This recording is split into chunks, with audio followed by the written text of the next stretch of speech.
એપ્રિલે ગુજરાતની ઉમરેઠ વિધાનસભાની પેટા ચૂંટણી ઉમરેઠની પેટા ચૂંટણીને લઈ રાજકીય ગરમાવો આવ્યો છે।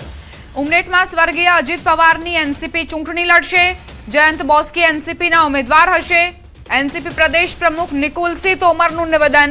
મહારાષ્ટ્રમાં અને કેન્દ્રમાં એનડીએ સાથે છીએ તેવી વાત નિકુલસિંહ તોમરે કરી છે। ગુજરાતમાં અમે સ્વતંત્ર ચૂંટણી લડીશું। પૂર્વ ધારાસભ્ય જયંત બોસ્કી ચૂંટણી લડશે। 2007, 2012, 2017, 2022 માં તેઓ ચૂંટણી લડ્યા હતા। જયંત બોસ્કી 2007 અને 2012 માં ધારાસભ્ય રહ્યા હતા। અમારા ઉમેદવાર જયંત પટેલ બોસ્કી જે અમારા પહેલાં બી ધારાસભ્ય હતા, અત્યારે 2022ની ચૂંટણી હતી એમાં બી જયંત પટેલ બોસ્કી અમારા ઉમરેઠના ધારાસભ્ય હતા। અમે ત્યારે યુપીએના ઘટક દળ હતા એટલે અમે યુપીએના સાથે એ સીટ લડેલા। અત્યારે અમે એનડીએના ઘટક દળ છે, પર મહારાષ્ટ્રની રાજનીતિની જે વાત છે અને ગુજરાતની એ બંને અલગ છે। અમે ઉમરેઠના અંદર એકલા હાથે વિધાનસભાના ચુનાવ લડવાના છે।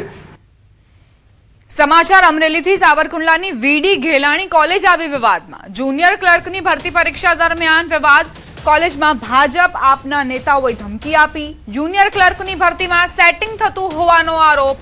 કોલેજમાં જઈને ટાંટિયા તોડી નાખવાની ધમકી આપી। પરીક્ષાર્થીઓને ઉશ્કેરવાનો પ્રયાસ કર્યાનો પણ આક્ષેપ છે। નેતાઓએ કોલેજની લોબીમાં અપશબ્દો બોલ્યાનો દાવો કરાયો। 2 નેતાઓ સહિત 3 સામે ફરિયાદ નોંધાઈ છે।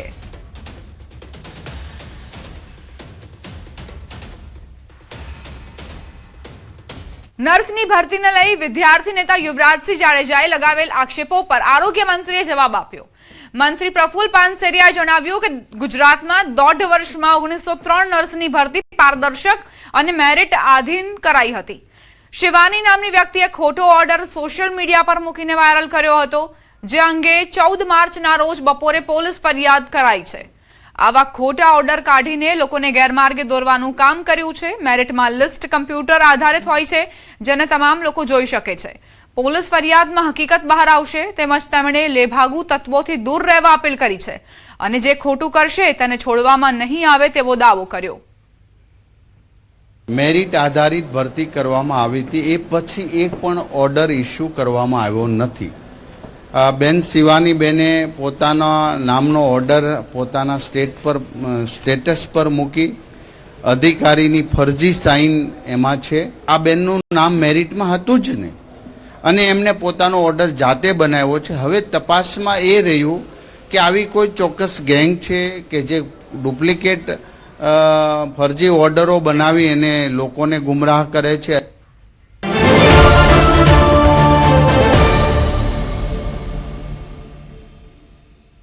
ગુજરાતના બંદરે આવશે એલપીજીનો જથ્થો। શિવાલિક જહાજ મુન્દ્રા બંદરે પહોંચશે। સાંજે 4:30 વાગ્યાની આસપાસ મુન્દ્રા બંદરે પહોંચશે શિવાલિક જહાજ। કતરથી એલપીજી ભરીને આવી રહેલ શિવાલિક જહાજ સ્ટ્રેટ ઓફ હોર્મુઝ પાર કરી ચૂક્યું છે। શિવાલિક જહાજમાં 54,000 ટન એલપીજીનો જથ્થો।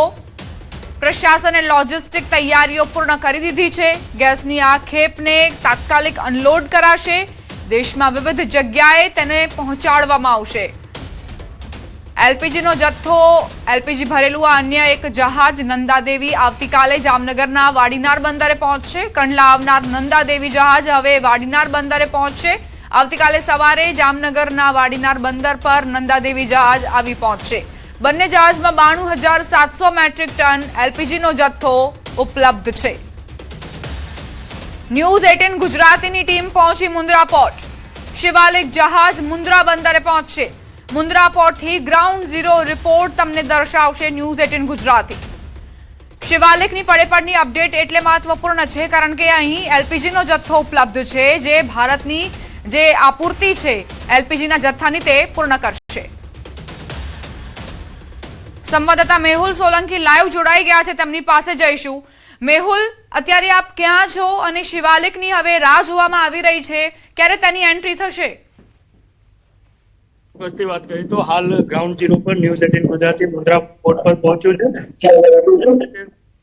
દ્રશ્યો બતાવવા માંગીશ। ત્યાં જઈ આપ દ્રશ્યો જોઈ રહ્યા છો, આ મુન્દ્રા પોર્ટના દ્રશ્યો છે અને અહીં જે શિવાલિક જહાજ છે તે અહીં થોડીક જ કલાકોમાં છે તે અહીં પહોંચવાનું છે। સમગ્ર દેશમાં જેની ચર્ચા થઈ રહી છે તે શિવાલિક જહાજ છે તે અહીં કને પહોંચવાનું છે. જે રીતે પોર્ટ પ્રશાસને એક્સપેક્ટેડ ટાઈમ આપ્યો છે તે મુજબ 4:30 વાગ્યાના આસપાસ છે તે આ શિવાલિક જહાજ છે તે અહીં કને લંગરાશે. ચોક્કસથી જો વાત કરીએ તો જે પોર્ટ પ્રશાસન છે તેના દ્વારા સમગ્ર જે લોજિસ્ટિકની તૈયારીઓ છે તે પણ પૂર્ણ કરી દેવામાં આવી છે. જ્યારે અહીં કને જે શિવાલિક જહાજ છે તે લંગરાશે ત્યારે અનલોડ કરી અને દેશના જે વિવિધ ખૂણે છે તે આ એલપીજી ગેસ છે તે પહોંચાડવામાં આવશે. એટલે ચોક્કસથી વાત કરી કે હમણાં થોડીક જ કલાકોમાં લોકોને છે તે અહીં કને શિવાલિક જહાજ છે તે જોવા મળશે.